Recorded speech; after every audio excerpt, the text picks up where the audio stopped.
कोई female sex के बिना कितने दिनों तक रह सकती है? आप में से किसी ने सवाल किया है, जवाब आज हाजिर है। जवाब देना थोड़ा मुश्किल ज़रूर था लेकिन नामुमकिन नहीं, क्योंकि कोई फीमेल सेक्स के बिना कितने दिनों तक रह सकती है ये डिपेंड करता है बहुत सी चीज़ों पर, कि वो फीमेल अनमैरिड है या मैरिड, उसके सेक्सुअल हार्मोन्स का लेवल क्या है, उसकी खुद की सेक्सुअल डिज़ायर कितनी है, उसके आसपास का माहौल, उसकी परिस्थितियाँ कैसी है। ये चारों वो मुख्य कारण है जो किसी फीमेल को सेक्सुअली एक्टिव और डीएक्टिवेट कर सकते हैं। अब चारों कारणों को एक एक करके हम डिस्कस कर लेते हैं। कोई अनमैरिड फीमेल सेक्स से तब तक दूर रह सकती है जब तक उसने उसको एक्सपीरियंस ना किया हो। अगर उसने उसका स्वाद चख लिया है और उसका अनुभव प्लेजरेबल रहा, उसे मज़ा आया, तो यही मज़ा उसे दोबारा फोर्स करेगा, उसे उत्साहित करेगा कि वो एक बार और सेक्स करे। और फिर ये कॉन्टिन्यूटी में आ जाएगा क्योंकि उसके दिमाग को, उसके जिस्म को उसकी रिक्वायरमेंट है, उसने वो पैदा कर दी है। वहीं अगर किसी अनमैरिड फीमेल के साथ जो चीज़ें हैं उसकी मर्जी से नहीं हुई, उसका जो एक्सपीरियंस था वो प्लेजरेबल नहीं था, उसे मेंटली प्रिपेयर नहीं किया गया, उसकी उसकी सहमति उसमें शामिल नहीं थी, फोर्सेबल चीज़ें हुई, तो ऐसा भी हो सकता है कि वो सेक्स से दूरी बना ले, उसके लिए सेक्स एक बहुत बड़ा हवा बन जाए और वो सालों तक इससे बचती चली जाए कि नहीं, मुझे ज़िंदगी में सब कुछ करना है लेकिन यही नहीं करना। इवन वो फ्रस्ट्रेट हो सकती है, वो सेक्स नाम की चीज़ से चिढ़ सकती है, वो मेंटली डिस्टर्ब हो सकती है। इनफैक्ट अगर उसके अंदर सेक्सुअल हार्मोन्स का लेवल बढ़ भी रहा होगा ना, जो कि एक बायोलॉजिकल प्रोसेस है, और वो उसे पुश भी कर रहा होगा कि दिमाग में उसका ख्याल आए, तब भी उसकी जो यौन इच्छा है वो जागृत नहीं होगी कि हाँ मैं कुछ करूँ जाके, मैं किसी को ढूंढूं जाके, कुछ करूँ मैं उसके साथ फिजिकली। क्योंकि सेक्सुअल हार्मोन्स एक अलग चीज़ है जो बायोलॉजिकल लेवल है, शारीरिक रूप से चीज़ें होती है किसी के शरीर में, और जो यौन इच्छा है वो मन की डिज़ायर है। तो आपकी बॉडी आपको कुछ भी अलार्म कर रही है, लेकिन अगर आपका मन की डिज़ायर पैदा नहीं हो रही तो आप दूरी बना लोगे, आप खुद को डीएक्टिवेट कर लोगे इन चीज़ों से और सालों साल करोगे ही नहीं, भागोगे। इसीलिए कहते हैं कि जब भी आप फर्स्ट टाइम सेक्स करें तो आपकी मर्जी उसमें शामिल होनी चाहिए, ताकि आपका जो अनुभव है वो दुखदाई ना हो, वो सुखदाई हो। एक मैरिड फीमेल की बात की जाए तो शादीशुदा महिला को तो रिक्वायरमेंट रहेगी और रहनी भी चाहिए, उसे डेली डोज मिलेगी और मिलनी भी चाहिए। शादी होने के बाद डीएक्टिवेट मोड पे जाने का कोई मतलब बनता नहीं है। शादी जो है 20 से 27-30 साल की उम्र के अंदर अंदर एक लड़का और लड़की की हो ही जाती है। इसके बाद जो लड़का होता है उसकी जो जवानी है वो कूद कूद के बाहर निकलने लगती है, जो कि अपनी वाइफ को, उस लड़की को डीएक्टिवेट मोड पे जाने ही नहीं देती। ब्रेक देखो तभी लगता है जब कोई फीमेल प्रेग्नेंट हो जाती है, और वो फिर जब ब्रेक लगता है तो फिर छोटे छोटे स्पीड ब्रेक उनकी सेक्स लाइफ में लगने शुरू हो जाते हैं। दूसरा कारण जो मैंने बताया था वो था सेक्स हार्मोन। सेक्स हार्मोन का बहुत इंपॉर्टेंट रोल होता है, फिर चाहे कोई अनमैरिड फीमेल हो या मैरिड फीमेल, जो उसकी यौन इच्छा को प्रभावित करता है।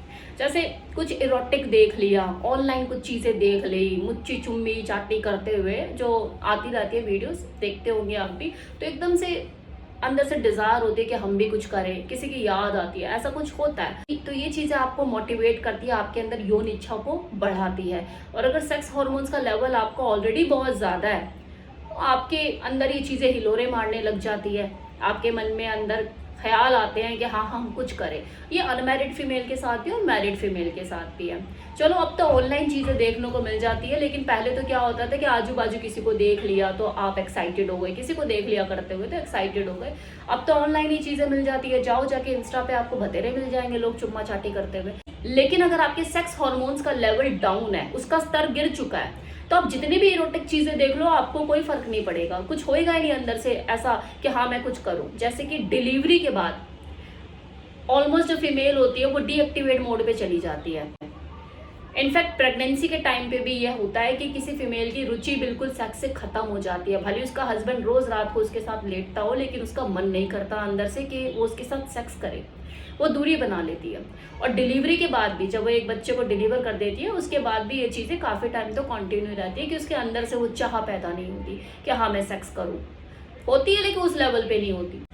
तो जो सेक्स हार्मोन्स का जो लेवल है ना, जो उसके शरीर में घटता बढ़ता रहता है, इसके वजह से भी उसकी सेक्सुअल डिजायर प्रभावित होती है और वो सेक्स से दूरी बना लेती है।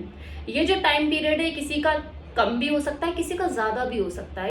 ये डिपेंड करता है उसके फिजिकल स्टेटस के ऊपर, जो कि हर फीमेल का अलग अलग होता है। अब नेक्स्ट जो पॉइंट था वो था सरकमस्टांसेस, उसके आसपास का माहौल जो कि बदलता रहता है, परिस्थितियां कभी एक जैसी नहीं रहती। तो इन परिस्थितियों का भी बहुत इंपॉर्टेंट रोल होता है कि उसका जो मन है वो सेक्स से उठ जाता है, हट जाता है कुछ टाइम तक। बताऊं तो किसी भी फीमेल को जब तक उसका मेनोपॉज का दौर शुरू नहीं होता, उसका मेनोपॉज का टाइम नहीं आता, उसको सेक्स चाहिए ही चाहिए। किसी को कम चाहिए, किसी को ज्यादा चाहिए, लेकिन चाहिए सबको। लेकिन इस बीच में अगर उसका जो परिस्थितियां हैं वो उसके मन मुताबिक नहीं, घर में ज्यादा कलेश रहता है, आपस में अंडरस्टैंडिंग नहीं बन रही, या फिर जिम्मेदारियों का बोझ बहुत ज्यादा है, या हेल्थ इश्यू कोई हो गया है, तो इसके वजह से उसका मन उचट सकता है सेक्स से और वो दूरी बना सकती है। और ये फीमेल टू फीमेल वैरी करता है। किसी की अपने हस्बैंड से नहीं बनती तो किसी की अपने हस्बैंड के घर वालों से नहीं बनती। कोई अपने बच्चों की जिम्मेदारियों में बहुत ज़्यादा बिजी है, तो कोई वर्किंग है, घर भी संभालती है, बाहर भी संभालती है। तो हर किसी की परिस्थितियां अलग अलग हो सकती है, और वही परिस्थितियां उसको सेक्स के लिए मोटिवेट भी कर सकती है, डीमोटिवेट भी कर सकती है, और पूरा कट ऑफ भी कर सकती है। सेक्स हार्मोन्स का गिरता बढ़ता स्तर उसकी सेक्सुअल डिजायर को और उसके सोशल सर्कमस्टांसेस को प्रभावित करता है, और यही चीजें उसको सेक्सुअली एक्टिव और डीएक्टिवेट कर सकती है। दो लोगों के बीच में प्यार और इमोशन का होना, ये भी उनके बीच के सेक्स को जिंदा रखता है। फॉर एग्जाम्पल, अगर दो लोग लॉन्ग टर्म रिलेशनशिप को जी रहे हैं, एक कोसों दूर रहता है, अब्रॉड या अदर स्टेट में रहता है, और दूसरी अपना अलग रहती है, काफ़ी डिस्टेंस है, इसके बावजूद भी वो कई महीनों तक, सालों तक बिना सेक्स के रह सकती है कि नहीं जी, मेरा तो जब हस्बैंड आएगा या मेरा जब पार्टनर मुझसे मिलेगा मैं तो तभी करूँगी, और टूट के करूँगी। लेकिन वहीं अगर दो लोगों के बीच में वो प्यार, इमोशन, सम्मान नहीं है, एक दूसरे के प्रति वो भाव नहीं है, तो कोई फीमेल भले छत के नीचे, एक ही छत के नीचे रह रही है, उसके पास पति नाम का एक अवसर भी मौजूद है, उसके बावजूद भी वो उपवास रख लेगी, नहीं करेगी, महीनों नहीं करेगी। अब ये जो मैंने आपको चारों कारण एक्सप्लेन करे कि कोई फीमेल कब तक बिना सेक्स के रह सकती है, और साथ ही मैंने आपको एक बोनस में एक अदर रीजन भी बताया कि ये भी एक रीजन हो सकता है। सभी फीमेल के साथ ये चारों कारण जिम्मेवार हो, वो बोनस वाला भी तो ऐसा जरूरी नहीं है, और किसी भी फीमेल के साथ कोई भी कारण जिम्मेवार ना हो तो ऐसा भी जरूरी नहीं है कि हर औरत शादी करती है, हर औरत बच्चा भी पैदा करती है, हर औरत जिम्मेवारियों से भी घिरती है, हर औरत के जो रिलेशनशिप होते हैं उसमें उतार चढ़ाव आते हैं, हार्मोन्स का लेवल भी उठता गिरता रहता है, मेडिकल इशू भी रहते ही हैं।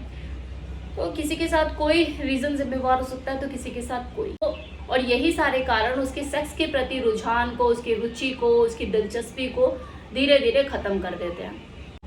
तो ये था आज का इन्फॉर्मेशन कि कोई लड़की कितने दिन तक बिना सेक्स के रह सकती है। तो अनमैरिड और मैरिड दोनों का ही मैंने आपको बता दिया, और कारण भी बता दिए।